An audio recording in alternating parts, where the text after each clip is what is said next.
আসসালামু আলাইকুম রহমতুল্লাহি ওয়া বারাকাতুহু। প্রিয় বন্ধুরা, আশা করি আপনারা সকলে ভালো আছেন। আলহামদুলিল্লাহ, আমিও ভালো আছি। আপনারা যারা নতুন দেশি মুরগির খামার করতে চাচ্ছেন, তাদের দেশি মুরগির ঘর তৈরি করার কোনো ধরনের আইডিয়াই নেই। তো আজকের ভিডিওতে আমি আপনাদেরকে জানাবো যে আপনারা খুব কম খরচে কিভাবে একটি দেশি মুরগির ঘর করবেন এবং সম্পূর্ণ বৈজ্ঞানিক পদ্ধতিতে যেই ঘরে আপনারা মুরগি পাললে মুরগির রোগবালাই কম হবে এবং আপনাদের মুরগিগুলো থাকবে সুস্থ। তার আগে আমি আপনাদেরকে বলি, আমরা যে ডিমের মুরগিগুলো পালি, ডিমের মুরগিগুলোকে কিন্তু আবদ্ধ রাখতে হয়।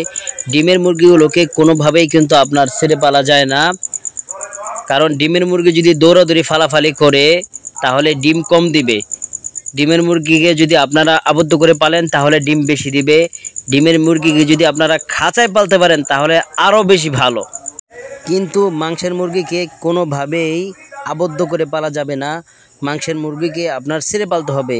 আর যদি ছেড়ে পালানো, তাহলে কিন্তু আপনার একবারে অন্য সব মুরগির মতো ডাইরেক্টলি ছেড়ে দেওয়া যাবে না আপনার মাংসের মুরগিগুলোকে। কিন্তু মাংসের মুরগিগুলোকে কোনোভাবেই আবদ্ধ করে পালা যাবে না এবং সম্পূর্ণ অন্য মুরগিদেরকে যেভাবে বাইরে ছেড়ে দেয় সেভাবেও পালা যাবে না। মাংসের মুরগির জন্য আপনাদের একটি নির্দিষ্ট বাউন্ডারি দিতে হবে আপনার খামারের পাশেই। সেই বাউন্ডারি চতুর্দিক ফিশিং নেট দিয়ে ঘেরাও করা থাকবে এবং উপরে আপনার মোটা যে জাল আছে সেই জালগুলো দিয়ে আটকিয়ে দিতে হবে। তাহলে আপনাদের মুরগিগুলো বাহিরে যেতে পারবে না, বাইরের এলাকার যে অন্য সব মুরগি আছে সেই মুরগির সঙ্গে মিশবে না। যদি না মিশে তাহলে আপনাদের মুরগি অসুস্থ হয়ে যাওয়ার সম্ভাবনা থাকবে না এবং রানীক্ষেতে আক্রমণ করারও সম্ভাবনা থাকবে না।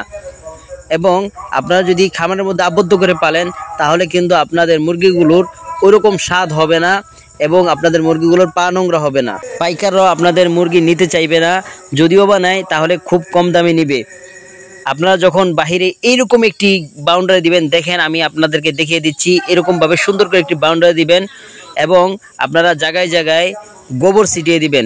যখন জায়গায় জায়গায় গোবর ছিটিয়ে দেবেন, সেই গোবরের মধ্যে পোকামাকড় হবে, মুরগি ঠুকরিয়ে ঠুকরিয়ে সেই পোকামাকড় খাবে। এর পাশাপাশি ওই গোবরটা কিন্তু আপনাদের দেশি মুরগি ছোলাবে, পা দিয়ে খামচাবে, যে কারণে মুরগির পাটাও নোংরা হবে।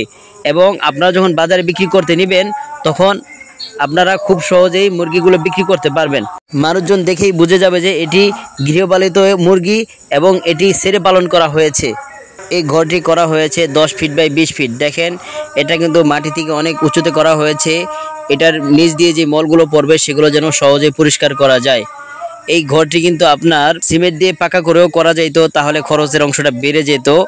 এবং দেখেন, এই ঘরের চালের উপরে যেটা দেওয়া হয়েছে সেটা কিন্তু আপনার শুধু বাঁশের চটি দিয়ে একটি চাল দেওয়া হয়েছে। চালের উপর যদি আপনার টিন দেওয়া হইতো তাহলে খরচ বেড়ে যাইতো। তো আমি আমার বরিশালের খামারিকে বলেছি যে আপনি যত কম খরচে পারেন তত কম খরচে ঘরটা তোলার চেষ্টা করবেন।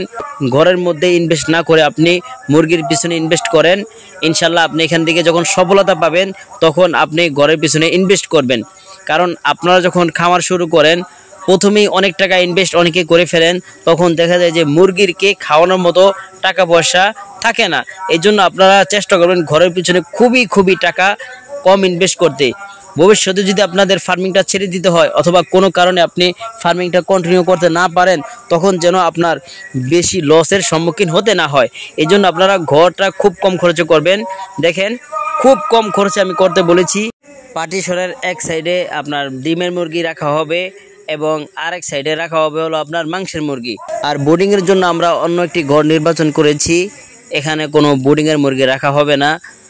বোর্ডিং ঘর, ডিমের মুরগির ঘর, মাংসের মুরগির ঘর আলাদা হওয়াই ভালো। যেহেতু নতুন খামারি, এই জন্য ডিমের মুরগি এবং মাংসের মুরগির ঘর একসাথে করেছি এবং বোর্ডিং ঘরটা আলাদা করেছি। ইনশাল্লাহ যখন সফলতা অর্জন করতে পারবে তখন সবগুলোই আলাদা হবে।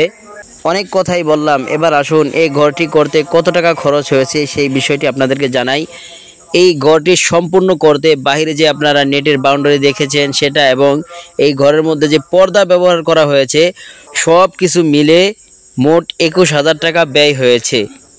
এই খামারের নিচে যদি আপনার ইট বালু সিমেন্ট দিয়ে পাকা করা হইতো এবং উপরে যদি টিন দেওয়া হইতো তাহলে কিন্তু আপনার 50,000 টাকা ব্যয় হয়ে যাইতো। নতুন অবস্থায় কোনোভাবেই আপনারা এত বেশি টাকা খামারের পেছনে ইনভেস্ট করবেন না। আমার এই ভিডিওটি যদি আপনাদের ভালো লাগে তাহলে আমার চ্যানেলটি সাবস্ক্রাইব করে ভিডিওটি শেয়ার করে দিবেন। ফেসবুক পেজ থেকে যদি কেউ দেখে থাকেন তাহলে ফেসবুক পেজটি লাইক দিয়ে দিবেন। আজকের ভিডিওটি এই পর্যন্তই ছিল। দেখা হবে অন্য কোনো ভিডিওতে। সে পর্যন্ত আপনারা সকলে সুস্থ থাকুন, ভালো থাকুন, 5 ওয়াক্ত নামাজ আদায় করুন। আসসালামু আলাইকুম ওয়া রাহমাতুল্লাহি ওয়া বারাকাতুহু।